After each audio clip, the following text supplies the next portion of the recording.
మొత్తానికి బాలీవుడ్ పెత్తనానికి గోరి కట్టిన సలారోడు అంటున్న ట్రేడ్ అనలిస్టులు, వగలమారి వంకాయ చెగలేకుండా ఉడికిందంటున్న ప్రభాస్ ఫ్యాన్స్.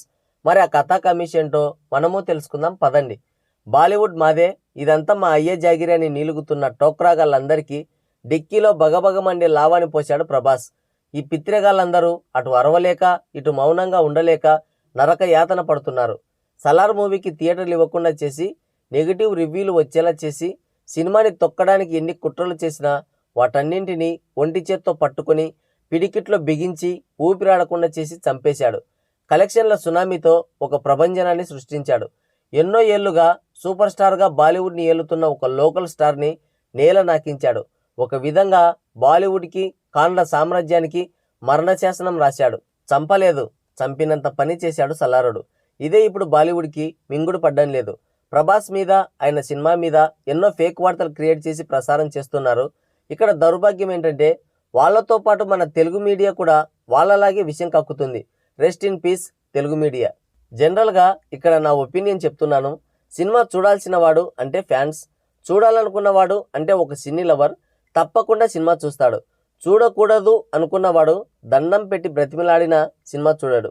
పసలేని సినిమాని ఎవడు హిట్ చేయలేడు, హిట్ అయ్యే సినిమాని ఎవ్వడూ ఆపలేడు. కానీ కొందరు హీరోలు ఈ ఫార్ములాకి అగెనెస్ట్గా ఉంటారు. వాళ్ళ స్టార్ స్టేటస్తో సినిమా రేంజ్ని నలుదిశలా విస్తరింపజేస్తారు. పసలేని సినిమాని కూడా వాళ్ళ కటౌట్తో, డిఫరెంట్ మేనరిజంతో, క్యూట్ లుక్స్తో ఒక విధమైన వైబ్రేషన్స్ క్రియేట్ చేసి అట్రాక్ట్ చేస్తారు. ఫలితంగా సినిమా స్వరూపమే మారిపోతుంది. అలాంటి వారిలో రెబల్ స్టార్ ప్రభాస్ ఒకడు. దానికి ఉదాహరణే ఈ సలార్. పెద్ద ట్విస్టులు, సస్పెన్స్లు ఏమీ ఉండవు, అలా వెళ్ళిపోతుంటుంది. కానీ సినిమాని పైకి లేపింది మాత్రం ఖచ్చితంగా ప్రభాసే. ఇంకొకరైతే ఈ సినిమా ఫ్లాప్ అయిండేది. ఎగ్జాక్ట్గా నేను నిజమే చెప్తున్నాను. ఎగ్జాక్ట్గా, క్లియర్గా, క్లారిటీగా చెప్తున్నాను. ఈ సలార్ మూవీలో వేరే ఏ హీరో ఉన్నా సరే మూవీ ఖచ్చితంగా ఫ్లాప్ అయిండేది. ప్రభాస్ని ఇటు ఫ్యాన్స్ కానీ, అటు ఒక సగటు సినీ ప్రేక్షకుడు కానీ ఎలా చూడాలనుకుంటున్నారో సరిగ్గా అలానే ప్రజెంట్ చేశాడు ప్రశాంత్ నీల్. అందుకే బాలీవుడ్లో ఎన్నో ఫేక్ రివ్యూలు రాశారు.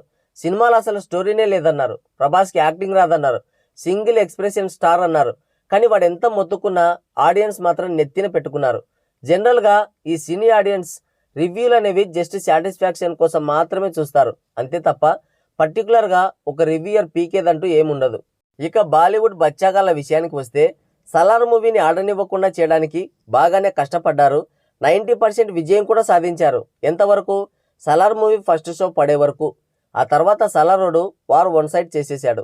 ఎంతలా అంటే 70% డాంకీ, 30% సలార్ థియేటర్స్ని ఫస్ట్ షోతోనే మూతి మీద తన్ని 70% ఉన్న డాంకీ థియేటర్స్ని ఆక్యుపై చేశాడు. ఇది అసలైన హీరోయిజం అంటే. దీంతో వీళ్ళకి కడుపు మంట ఇంకా ఎక్కువైంది. ఒక విధంగా చెప్పాలంటే సలార్ మూవీకి వాళ్ళే కావాల్సినంత హైప్ క్రియేట్ చేశారు. సలార్ అనేది ఒక ప్యూర్ తెలుగు సినిమా. దాన్ని అన్ని భాషల్లోకి డబ్ చేశారు. కానీ అనవసరంగా జిలేబీ తాతతో కంపేర్ చేసి ఏకుతాం పీకుతాం అన్నారు. థియేటర్లు ఇవ్వకుండా చేసి ముసిముసి నవ్వులు నవ్వారు. ముందు రోజు పార్టీ చేసుకుని పీకల దాకా తాగి ఊగారు. తెల్లారేసరికి సలారోడు ఒంగోబెట్టి తాగిందంతా కక్కించాడు. దాంతో అన్నయ్యలకి మత్తు దిగిపోయి కళ్ళు తెరుచుకున్నాయి. వాళ్ళు తేరుకునే లోపే 180 కోట్ల గ్రాస్తో ఒక పెద్ద కొండను ముందు పెట్టాడు. దాన్ని చూసి జిలేబీ తాతకి గులాబ్ జాములు గొంతులోకి వచ్చాయి. మింగలేక మంగళవారం అని డాంకీ కలెక్షన్స్ చూపించమంటే సలార్ ఫేక్ కలెక్షన్స్ అని కొత్త రాగం అందుకున్నారు.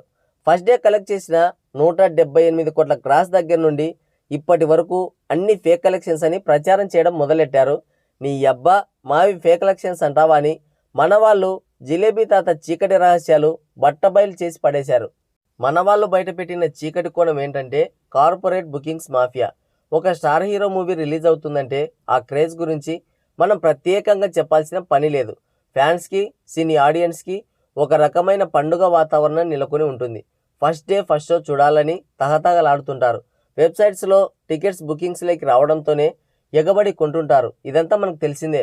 కానీ కొన్ని ప్రైవేట్ కంపెనీలు, కార్పొరేట్ కంపెనీలు స్టార్ హీరో మూవీస్కి లీవ్ ఇవ్వడం, పెద్ద మొత్తంలో టికెట్స్ సేల్ చేసి తమ సిబ్బందికి కానుకగా ఇవ్వడం చేస్తుంటారు.